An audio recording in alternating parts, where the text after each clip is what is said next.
जब एक साधक आत्मज्ञान के मार्ग पर चलता है तो सबसे पहले वह जिस शत्रु से टकराता है वह है वासना की आग।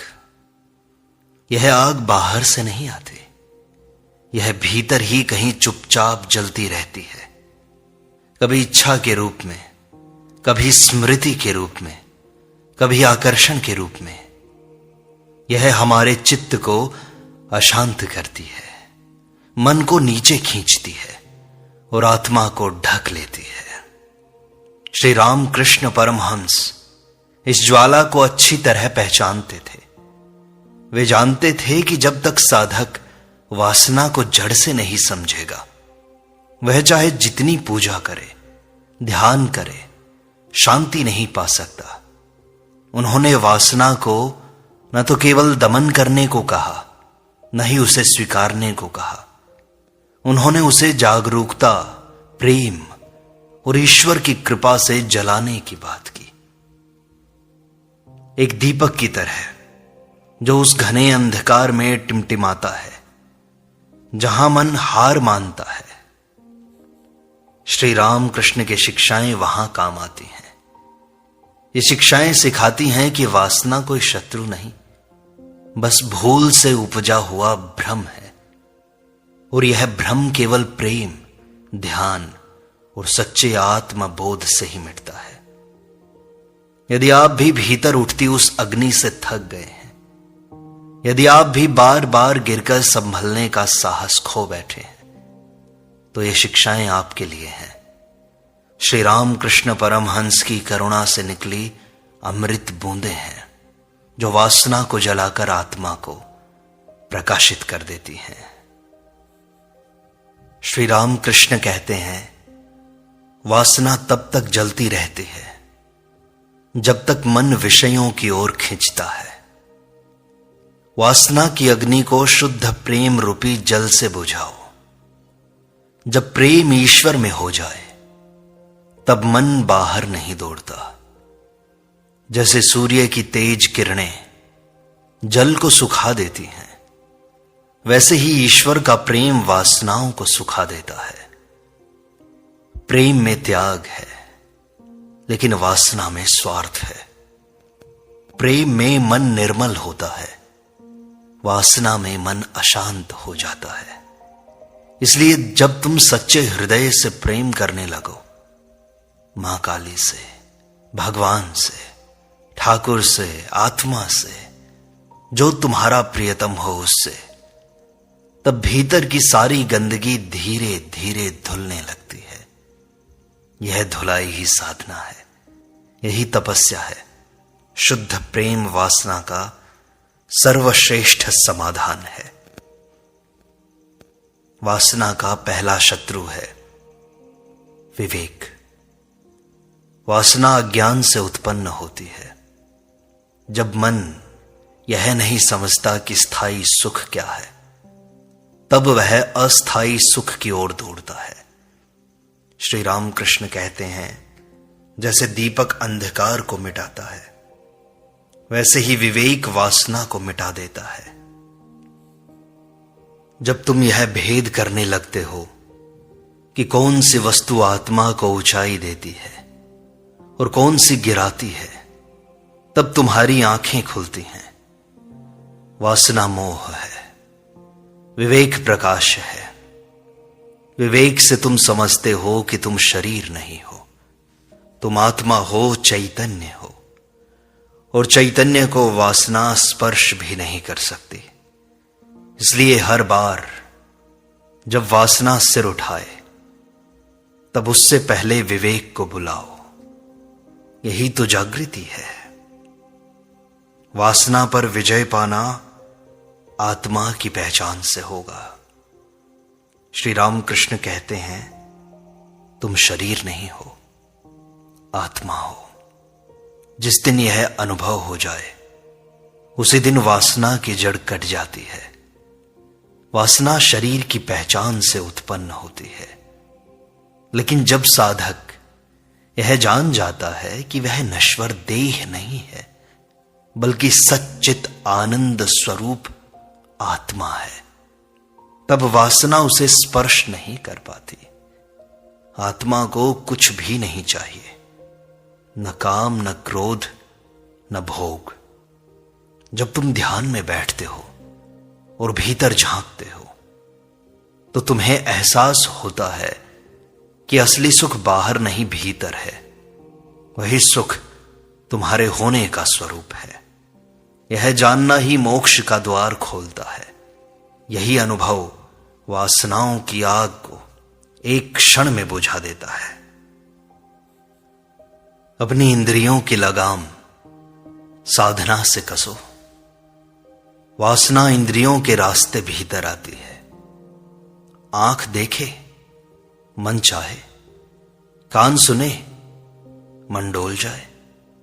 श्री रामकृष्ण कहते हैं इंद्रियां अश्व हैं और साधना उनकी लगाम है। बिना साधना के ये अश्व भागते रहते हैं और वासना की खाई में गिरा देते हैं। पर जब जब साधक जप करता है, ध्यान करता है, उपवास करता है, संयम रखता है, तब वह इन इंद्रियों को साध लेता है। जैसे घोड़े पर बैठा कुशल सवार उसे नियंत्रण में रखता है, वैसे ही साधना से मन इंद्रियों को वश में कर लेता है। तब विषय आकर्षण नहीं करते, तब मन भीतर की ओर लौटता है और यहीं से वासना की हार आरंभ होती है। वासना का विराम हो जाता है जब मां का नाम लेते हैं। श्री रामकृष्ण कहते हैं जब मन वासना से भरे तब मां का नाम लो। नाम जप में शक्ति है। अपने प्रभु को पुकारो।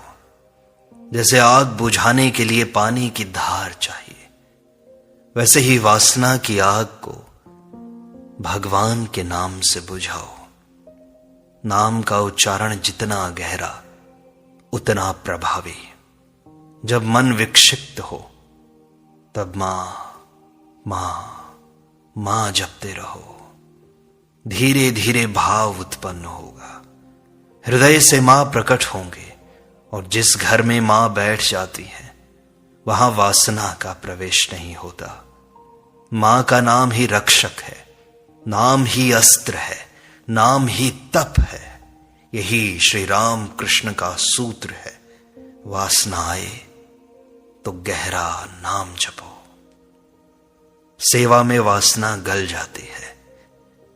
श्री राम कृष्ण आगे कहते हैं वासना तब बढ़ती है जब मन में मैं और मेरा ये भर जाता है। सेवा आत्मा को खोलती है और वासना को गला देती है। जब तुम किसी की निस्वार्थ सेवा करते हो तब तुम्हारा ध्यान स्वयं से हटकर दूसरे पर जाता है। यह हटना ही वासना की मृत्यु है। सेवा में प्रेम है, त्याग है, करुणा है और ये तीनों वासना के शत्रु हैं। जब तुम भूखे को रोटी देते हो, पीड़ित को सहारा देते हो, तब भीतर कुछ पिघलता है। यही पिघलाव मन को निर्मल करता है और निर्मल मन में वासना टिकती नहीं। सेवा साधना बन जाए तो वासना जलकर राख हो जाती है। ईश्वर में रुचि वासना में अरुचि पैदा कर देगी। देखो जहां रुचि होगी मन तो वहीं टिकेगा। श्री राम कृष्ण कहते हैं ईश्वर में मन लगाओ, वासना स्वतः छूट जाएगी। मन खाली नहीं रह सकता। यदि वह ईश्वर की कथा में, ध्यान में, सत्संग में लगे तो वासना के लिए समय ही नहीं बचेगा। जब साधक को ईश्वर की मधुरता का स्वाद लग जाता है तब विषय उसे फीके लगने लगते हैं। यह स्वाद भीतर से आता है, बाहर से नहीं। और इस स्वाद को पाने के लिए तुम्हें बार बार प्रभु का स्मरण करना होगा। यह स्मरण ही अभ्यास है। जब रुचि बदलती है तो जीवन बदलता है और यही रुचि वासना को मिटाने का प्रथम कदम है। वासना से डर नहीं, उसे देखो बस। वासना से भागो मत, उसे देखो कि वह क्या है। जब हम किसी चीज से डरते हैं तो वह मजबूत हो जाती है, लेकिन जब उसे साक्षी भाव से देखते हैं तब वह गलने लगती है। वासना एक विचार है, एक क्षणिक उत्तेजना है। जब तुम ध्यान से देखोगे कि यह भावना कहां से उठ रही है, कैसे बदल रही है और कितनी क्षणभंगुर है, तब उसका प्रभाव कम हो जाएगा। बार बार देखने से मन शांत होता है, जागृति आती है, और जागा हुआ मन कभी वासना का शिकार नहीं होता। इसलिए देखो, सचमुच देखो, भागो मत। शांति वासना से नहीं आती। बहुत सारे लोग सोचते हैं कि एक बार इच्छा पूरी हो जाए फिर शांत हो जाऊंगा, लेकिन श्री राम कृष्ण चेतावनी देते हैं, वासना पूरी करने से नहीं, वासना छोड़ने से शांति आती है। इच्छाएं तो आग हैं, एक बुझाओ दूसरी जलती है। जितना भोगोगे उतनी बढ़ेगी, लेकिन जब एक साधक यह जान लेता है कि असली सुख त्याग में है, संयम में है, तब शांति उतरती है। यह शांति भीतर से आती है, कोई चीज देने से नहीं, पाने से नहीं, केवल छोड़ने से। और यह त्याग कड़वा नहीं होता, यह अमृत बन जाता है। यही त्याग जीवन को दिव्यता देता है। मन की दिशा बदल लो, उसे दबाओ मत। वासना को दबाना समाधान नहीं है, उसकी दिशा बदलनी चाहिए। श्री राम कृष्ण कहते हैं, मन को ऊपर की तरफ मोड़ो, नीचे मत गिरने दो। जैसे नदी का प्रवाह रोका नहीं जाता, बस दिशा मोड़ दी जाती है, वैसे ही मन की ऊर्जा को ध्यान, भजन, सेवा, रचना में लगाओ।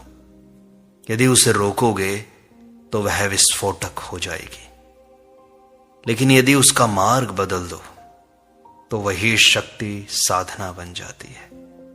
जैसे काम इच्छा को प्रेम में बदला जा सकता है, वैसे ही सभी वासनात्मक ऊर्जाओं को आध्यात्मिक ऊर्जा में परिवर्तित किया जा सकता है। यही है सच्ची साधना, यही है दिव्य रूपांतरण। श्री राम कृष्ण आगे कहते हैं, वासना तब आती है जब मन खाली और अकेला होता है। अकेलापन भीतर की भूख है जिसे मन बाहर से भरना चाहता है, विषयों से, संबंधों से। लेकिन यह भराव अस्थायी होता है, वह और भूख पैदा करता है। जब तुम मां काली को अपना बना लेते हो तो अकेलापन खत्म हो जाता है। जब साधक को अनुभव हो जाता है कि परमात्मा सदा उसके साथ है, तब भीतर कोई रिक्तता नहीं रहती। और जब मन पूर्ण होता है तब वासना उसमें प्रवेश नहीं कर सकती। ईश्वर को साथी बनाओ, यह अकेलापन समाप्त कर देगा। हृदय में प्रभु का मंदिर बनाओ तो सही। श्री राम कृष्ण कहते हैं, अपने हृदय में प्रभु का मंदिर बनाओ और उसे सजाओ। जहां ईश्वर का वास हो वहां अपवित्र विचार नहीं टिकते। जब तुम प्रभु को अपने भीतर बैठाते हो, प्रेम से, श्रद्धा से, भक्ति से, तब मन स्वाभाविक रूप से पवित्र हो जाता है। तब वासनात्मक तरंगें उठें भी तो वे बाहर ही रह जाती हैं। मंदिर में जैसे जूते नहीं जाते, वैसे ही प्रभु के हृदय मंदिर में वासना नहीं जाती। यह आंतरिक निर्माण तुम्हारे जीवन का आधार बने। प्रभु को भीतर विराजित करना ही सबसे सुंदर पूजा है। वासनाओं पर हंसना सीखो। श्री रामकृष्ण कहते हैं, कभी कभी वासना को देखकर हंसो, जैसे एक बच्चे की मूर्खता पर हंसते हैं। यह हंसी चेतना की हंसी है। जब तुम वासना को गंभीरता से नहीं लेते तब उसका प्रभाव घटता है। जैसे कोई अभिनेता जब मंच पर रोता है तो दर्शक समझता है यह नाटक है, वैसे ही जब वासना उठती है तो तुम भीतर से मुस्कुराकर कहते हो, अरे फिर आ गई तू। तब वह कमजोर पड़ जाती है। यह साक्षी भाव और यह हंसी, ये तुम्हारे मन को मुक्त कर देगी। यही श्री राम कृष्ण की करुणा भरी दृष्टि थी। वासना को नकारो मत, पहचान कर हल्के मन से छोड़ दो बस। श्री राम कृष्ण आगे कहते हैं, वासना इस भ्रम से जन्मती है कि कुछ बाहर से मिलेगा, लेकिन सत्य यह है कि बाहर कुछ भी स्थायी तृप्ति नहीं दे सकता। भोग क्षणिक है और तृष्णा को और बढ़ाता है। वास्तविक तृप्ति आत्मा से आती है जो तुम्हारे भीतर है। जब तुम ध्यान में उतरते हो और आत्मा से जुड़ते हो तो एक गहरा आनंद प्रकट होता है जो न भूख है न प्यास, बस पूर्णता है। यह पूर्णता ही वासना की मृत्यु है। जब तुम्हें भीतर से भराव मिल जाता है तब बाहर का आकर्षण निष्प्रभ हो जाता है। यही श्री राम कृष्ण का संदेश है, भीतर जाओ बाहर नहीं। श्री राम कृष्ण कहते हैं, स्थायी प्रेम अस्थायी आकर्षण से ऊंचा है। वासना में सिर्फ देह दिखती है, प्रेम में दिखती है आत्मा। जब मन केवल शरीर को देखता है तो वह वासना करता है, लेकिन जब आत्मा की झलक मिलती है तो प्रेम उमड़ता है। प्रेम में देने की भावना होती है, वासना में लेने की। प्रेम ऊंचा है क्योंकि वह आत्मा को छूता है। वासना तो वस्तु बनाकर भोगना चाहती है बस। जब साधक प्रेम को पहचानता है तो वासना फीकी लगने लगती है। रामकृष्ण का प्रेम मां काली से था, निस्वार्थ, पवित्र, ऊर्ध्वगामी। वही प्रेम वासना को पिघला देता है। प्रेम में ही परमात्मा की झलक है। स्वप्न की तरह है यह वासना। श्री रामकृष्ण कहते हैं, वासना एक सपना है, जागो तो सब मिट जाता है। जैसे स्वप्न में लगता है कि वह असली है, वैसे ही वासना की लहर भी वास्तविक लगती है। पर जब तुम भीतर जागते हो, सजग होते हो, तो वह माया दूर हो जाती है। वासना की शक्ति हमारी बेहोशी में है। जब साधक ध्यान में जागता है, जब वह साक्षी भाव में रहता है, तब वासना खोखली लगती है। वह बस एक लहर बनकर आकर चली जाती है। इसलिए रामकृष्ण बार बार कहते हैं, जागो, साक्षी बनो, फिर कोई भय नहीं है। श्री रामकृष्ण कहते हैं कि वासना भी ऊर्जा है, उसे तप में बदलो। जिस आग से तुम जलते हो उसे साधना की ज्वाला बनाओ। कैसे? जब इच्छा उठे तो उसे छोड़ने का अभ्यास करो। धीरे धीरे यह त्याग तप में बदल जाता है। मन जितना संयमित होता है उतना ही तेजस्वी बनता है। यह तेज, यह ओज तपस्वी का परिचय है। श्री रामकृष्ण कहते हैं, काम की ज्वाला को ध्यान की ज्वाला में बदल दो। और यह परिवर्तन असंभव नहीं, बल्कि साधक की सच्ची यात्रा है। श्री रामकृष्ण आगे कहते हैं, शरीर साधन है, साध्य नहीं।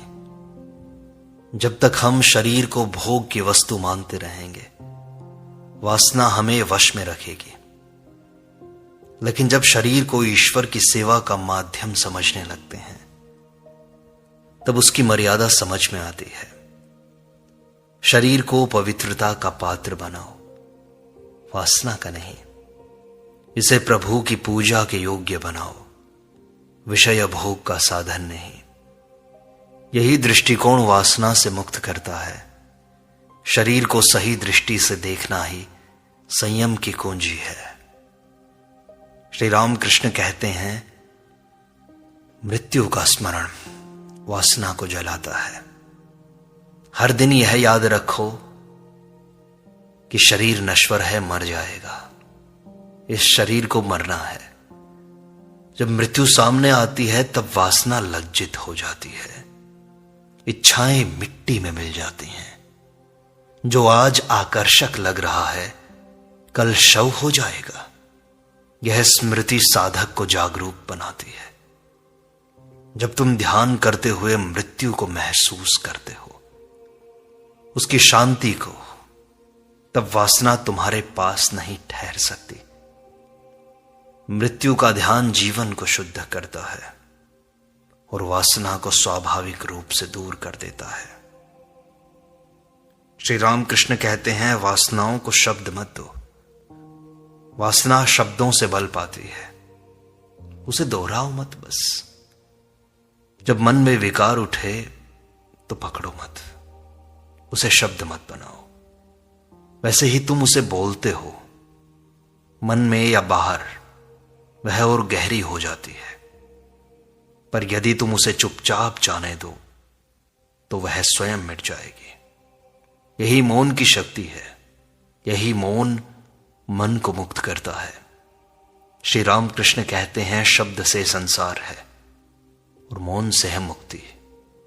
इसलिए वासना को मौन में बहा दो, जल जाएगी वह। श्री रामकृष्ण आगे कहते हैं, वासना को छिपाने से वह मिटती नहीं और गहरी होती जाती है। सच को देखो, छिपाओ मत।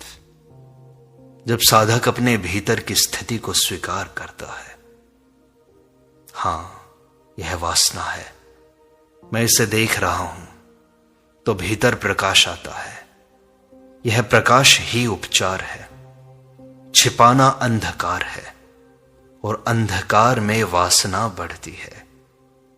इसलिए साधक को चाहिए कि वह पूरी सत्यता से आत्मनिरीक्षण करे। कोई डर, कोई लज्जा नहीं। यही ईमानदारी मुक्ति का द्वार खोलती है। श्री रामकृष्ण कहते हैं, बिना चित्त शुद्धि के वासना कभी नहीं छूटेगी। चित्त यानी अंतःकरण जब तक कामनाओं से भरा है तब तक सत्य दिखाई नहीं देगा। इसलिए पहले उसे निर्मल करना आवश्यक है। यह निर्मलता साधना से आती है, जैसे नाम जप, ध्यान, ब्रह्मचर्य, सेवा, प्रार्थना। जैसे झील का पानी साफ हो तभी उसमें आकाश दिखाई देता है, वैसे ही शुद्ध चित्त में ही आत्मा की झलक मिलती है। और जहां आत्मा प्रकट हो वहां वासना स्वतः गिर जाती है। श्री रामकृष्ण आगे कहते हैं, मां से कहो, मुझे बचा लो मां। श्री रामकृष्ण अंत में कहते हैं, सबसे बड़ा उपाय है भगवान से पुकार कर कहो, मां से पुकार कर कहो कि मां मुझे बचा लो। जब साधक भीतर से गिड़गिड़ाता है, रोता है, मां को पुकारता है, अपनी परेशानियों को बताता है, मां उसकी पुकार सुनती है। यह पुकार शुद्ध हृदय से निकले, निष्कपट, पूर्ण समर्पण से, तब मां प्रकट होती है। और मां की कृपा से ही वासना की रस्सियां कट जाती हैं। यह कोई साधारण प्रयास नहीं है, यह अंतरात्मा की पुकार है। और यह पुकार ब्रह्मास्त्र बन जाती है। मां की शरण में जो गया वह मुक्त हो गया सदा के लिए।